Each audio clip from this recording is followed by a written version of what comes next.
नमस्कार सर। सत्साई भगत जी। क्या शुभ नाम है जी आप जी का? मेरा नाम रामनिवास दास है जी। रामनाथ दास जी, कहाँ से आए हैं आप? रेवाड़ी से, गांव पदैयावास से आया हूँ जी। सर, परम संत सतगुरु रामपाल जी महाराज की शरण में आने से पहले आप कौन सी भक्ति करते थे? सर, परम सतगुरु तत्वदर्शी संत रामपाल दास जी शरण में आने से पहले मैं अन्य देवी देवताओं की पूजा करता था और उनकी साधना करता था, और उससे सबसे ज़्यादा तो मैं शिव भोले को ही मानता था। सर, सभी देवी देवताओं की आप भक्ति करते थे और सबसे ज़्यादा आप भोले जी को मानते थे, तो उस भक्ति का आपको क्या लाभ मिलता था? उससे जी मेरे को भगत जी कुछ लाभ नहीं मिल पाया। मैं वैसे ही करता था, लेकिन लाभ तो मेरे को कुछ नहीं प्राप्त हुआ। मेरे को नुकसान ही नुकसान होता जा रहा था। सबसे अहम बात तो ये थी कि मेरे शादी 97 को 4 जून को हुई थी। उसके बाद के अंदर 1 साल बाद में ही मेरे मतलब जो मिसिज थी, भक्तमती थी, उनको ओपरा रोग लग चुका था। उस रोग के कारण मैं 15 साल तक दर दर की ठोकरें खाता हुआ भटकता था। जहाँ भी मैं काम करता था उनसे मैं सलाह लेता था। वो जैसे ही मेरे को बताते थे मैं जगह जगह उस जगह लेके जाता था, और जाने के बाद मेरे को कोई वहाँ से निष्कर्ष ही नहीं निकल पाता था। थोड़ा सा शांति मिलती थी, फिर जाते ही थोड़े दिन बाद फिर मेरे को के ना से खूब ज़्यादा से ज़्यादा परेशानी का सामना करना पड़ रहा था। सर, आप जो भक्ति करते थे उससे आपको वो लाभ नहीं मिला, और यहाँ तक कि आपकी जो पत्नी थी वो भूत प्रेत की समस्या से ग्रस्त हो गई, और आप 15 साल तक बता रहे हैं कि दर दर की ठोकरें खाने के बाद आपको उसका कहीं इलाज नहीं मिला। तो सर, आप परम संत सतगुरु रामपाल जी महाराज की शरण में कैसे आए? तत्वदर्शी संत रामपाल दास जी शरण के अंदर तो मैं जी आया था कि मेरा एक मामा जी है, वो यहाँ से जुड़ा हुआ था पहले ही। उनके बाद के अंदर मेरे सास और ससुर जी आए थे।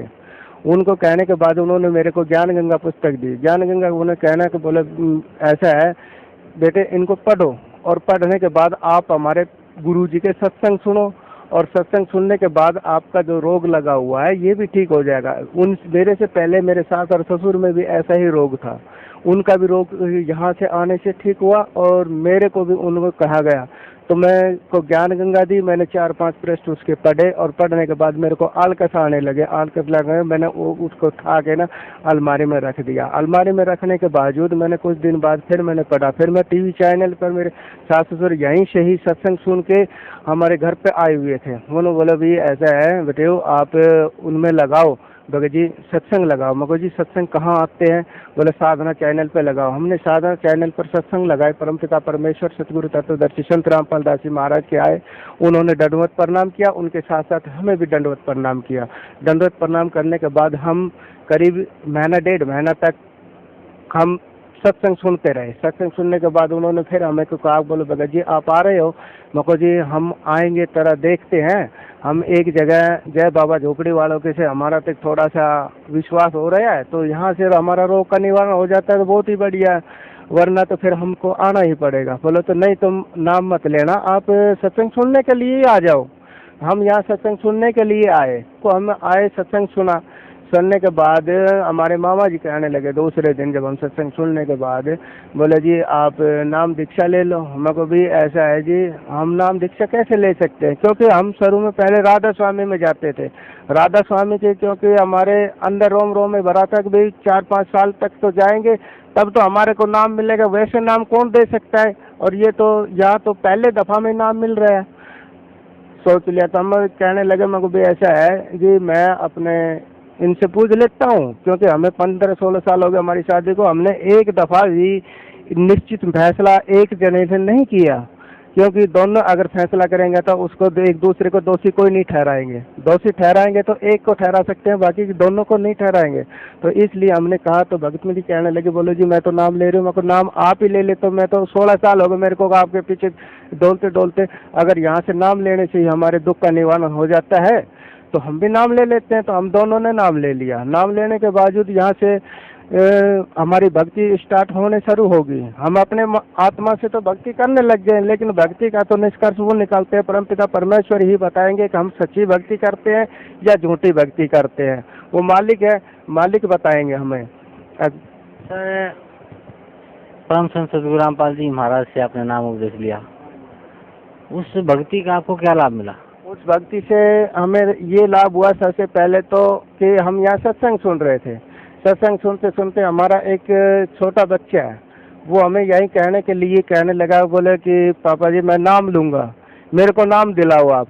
सत्संग यहाँ सुन रहा था, मैं मालिक से अरदास लगाई, मालिक अब तो इनको तो एक थोड़ा सा सत्संग सुनने दो और बाकी बाद में इनको नाम दिला देंगे। फिर भी नहीं डट पाया, बोले नहीं पापा मैं नाम लूँगा, मैं नाम लूँगा। मैं को भी ऐसा है कि सत्संग खत्म होने के बाद हम आपको नाम दिला देंगे। नाम दिलाने के बाद हमें भक्तमती से बोला, मेरे को बच्चा ये कह रहा नाम दे। बोले कोई नहीं, मालिक अगर जैसे रखेंगे वैसे रह लेंगे, अगर टूटेगा या सही रहेगा तो ये अपने आप संभालेंगे। हमने उनको नाम दिला दिया। नाम दिलाने के बावजूद फिर हमें उनका फ़ायदा यह है कि जो हमारे भक्तमती के भूतों का जो साया था उसमें भी हमें काफ़ी लाभ मिला। लाभ मिलने के बावजूद फिर मैं एक दफ़ा ऐसे ही जा रहा था, तो मेरे को 3 साल हो गए बाइक खरीदे हुए। बाइक के अंदर मैंने रिजर्वेशन में लगा दी थी, मैं पेट्रोल डलवा नहीं पाया, खुद अपनी जान के कारण करी नहीं डलवा पाया, तो रिजर्वेशन में आगे गाड़ी और आने के बावजूद के मैं एकदम से वो बंद हो गई। मैंने अपने अचानक ही कहा कि आज तक मैंने 3 साल हो गए पेट्रोल के बगैर गाड़ी कभी नहीं वो छोड़ी, और आज ये कैसे बंद होगी। फिर मैंने एकदम तत्वदर्शी संत रामपाल दास जी महाराज का नाम लिया और किक लगाया। किक लगाते ही गाड़ी के नाम से बाइक जो मेरी थी वो स्टार्ट हो गई। पेट्रोल पंप तक मैं गया और उसमें बाद में मैंने पेट्रोल डलवाया, और बिना तेल के नाम से जब अगर गाड़ी चल सकती है, बाइक चल सकती है, तो रोग तो क्या, रोग का बाप वो भी ठीक होएगा यहाँ। और जैसे ही मेरा कहना है उनके साथ साथ में सहयोग भी होता रहा, भक्तमती का भी सहयोग होता रहा, और हमारी धीरे धीरे भक्ति होती रही। हमें सतनाम भी यहाँ मिला, और मिलने के बावजूद हम आते हैं और सेवा भी करवाते हैं, और जैसे भी हमारे से बनती है वैसे हम जो कुछ करते हैं मालिक की अरदास लगाते हैं, और यहाँ हम आते हैं, सत्संग सुनते हैं अपने प्यार भाव से। सर, परम संत सतगुरु रामपाल जी महाराज से नाम उपदेश लेने के बाद आपको पहला लाभ तो ये मिला कि जब आपकी पत्नी का जो लाइलाज बीमारी थी, जो कहीं ठीक नहीं होती, पिछले 15 साल से आप भटक रहे थे उसके लिए, वो ठीक हुई। और दूसरा लाभ ये मिला कि आपके बच्चे ने भी परम संत सतगुरु रामपाल जी महाराज से दीक्षा प्राप्त की।